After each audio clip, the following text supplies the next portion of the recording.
begin part two of environmental policies development, talking again a little bit about more air quality here.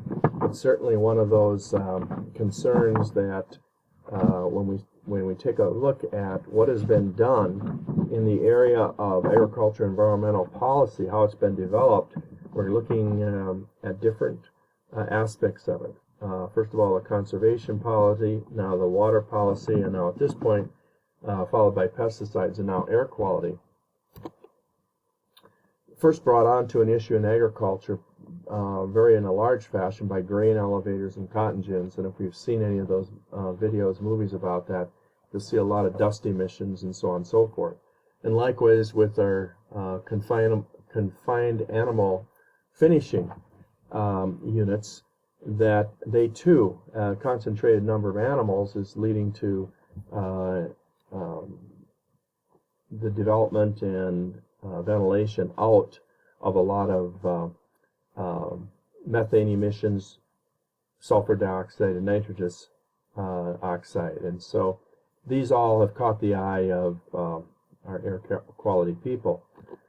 And so you'll notice here that standards were set over the years, and depending on the limits, that is really something to be concerned about, and our people definitely watch for that are in the confined units. And so likewise, if you've worked around where there's concentrations of different chemicals in the workplace, the OSHA of 1970 is saying we got to take care of people here. They cannot be inhaling these external odors and such and gases. It's just not something that is allowable.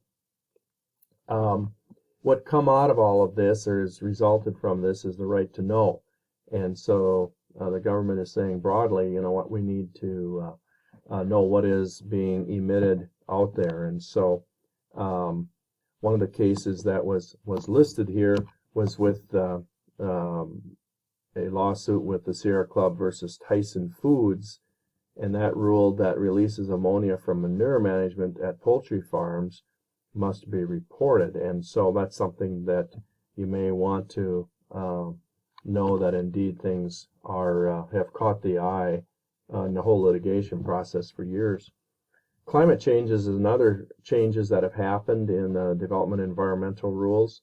And so as we take a look at this, we've heard of the greenhouse gas issue and the amount of carbon dioxide, monoxide, methane, and nitrous oxide that have been put into the air by all kinds of technologies, from cars to plants, animals, and some of this obviously happens very naturally, but with increased numbers, these are alleged to be contributing to the greenhouse gases.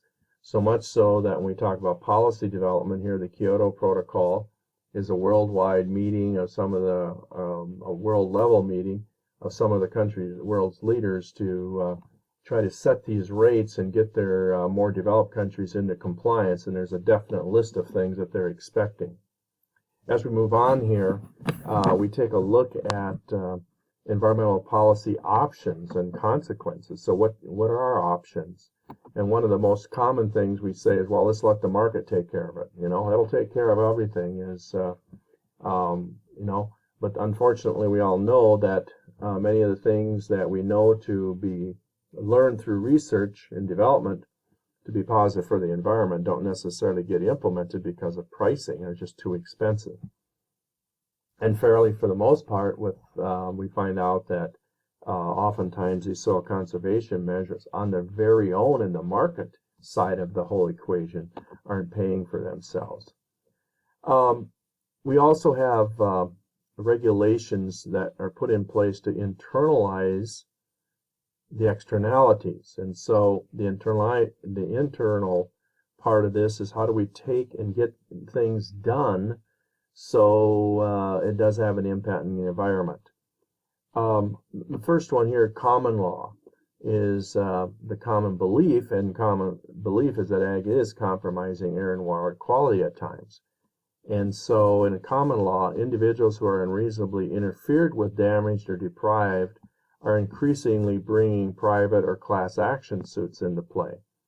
And usually we see this in health effects, and it require in some of these a proliferation of these lawsuits are a source of concern affecting survival of animal agriculture, for example. People are just saying that's the issue.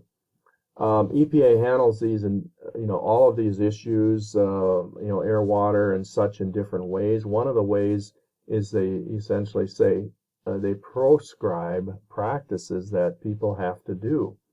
And you know how that goes over with people in agriculture. As people telling me what to do is not a real popular approach. So EPA does tend to operate with a command and control strategy, meaning they frequently resort to simply prohibiting practices that do adversely affect the environment.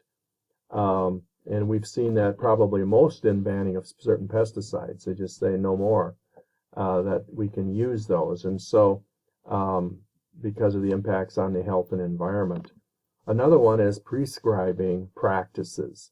And here we're saying the second major dimension of their control and command strategy has been the prescription of remedies to limit the environmental breakdown. The problems experienced with this approach include specifying remedies that really don't work all around wherever agriculture is out. And so some best management practices might be a better approach in part of that prescription. It needs to be a little bit more tailored. Another piece, instead of telling people what to do and saying, hey, these are the standards and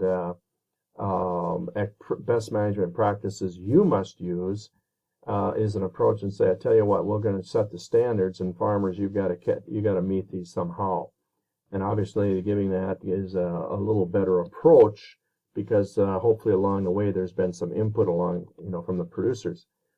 And finally, the last piece here that works a little bit better is the whole point of cost sharing, where most, as we've learned earlier here, it's very expensive to make these changes when they're not being able to be passed on in any way into the marketplace through the grain and livestock sales. So, and plant sales of any sort. And so the cost sharing involves the government paying a portion of the costs for any of the stuff that's set by any part of the EPA.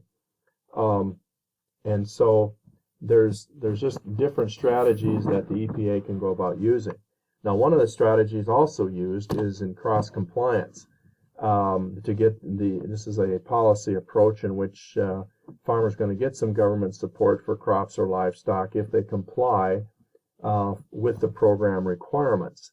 And if, for example, this option denies program benefits to farmers such as direct payments if they're in place. They do not employ specified conservation practices, if they do not, the farmer does not take care of the specified practices. So cross-compliant has, for example, been required since the middle 80s in highly erodible cropland. They may not get farm program benefits if they drain wetlands for crop production. So there's pulls and pushes of being able to get that. The last piece that doesn't show up on here very well is on taxation. This approach involves using taxation to alter relative prices and to alter the economics of certain practices, and like, for example, taxes on gasoline and chemicals or pesticides, or special taxes on fertilizer, are one way to try to help curb the use of them, or the other way is to give incentives so that people won't use certain types of products, and so that comes into play. Lastly, one of the things here we're talking about in this area called environmental policy options and consequences. We have the right to farm laws as in many states, and these, as discussed earlier, they're designed to protect ag operations from infringements by regulators and lawsuits. And such suits most frequently arise because of pesticide drift and or large confinement units. these are going to be increasingly challenged and across the United States, and again, it's because of the impact of the consumer and taxpayer. So this kind of brings to a large close here this whole Chapter 9 on environmental policy. I'm hopeful that this has given you some just a quick way to summarize the chapter here, and that has been provided by our authors here, Ronald Knudsen, Penn, Flitchbaugh, and Outlaw, in the book Agricultural and Food Policy. Thank you.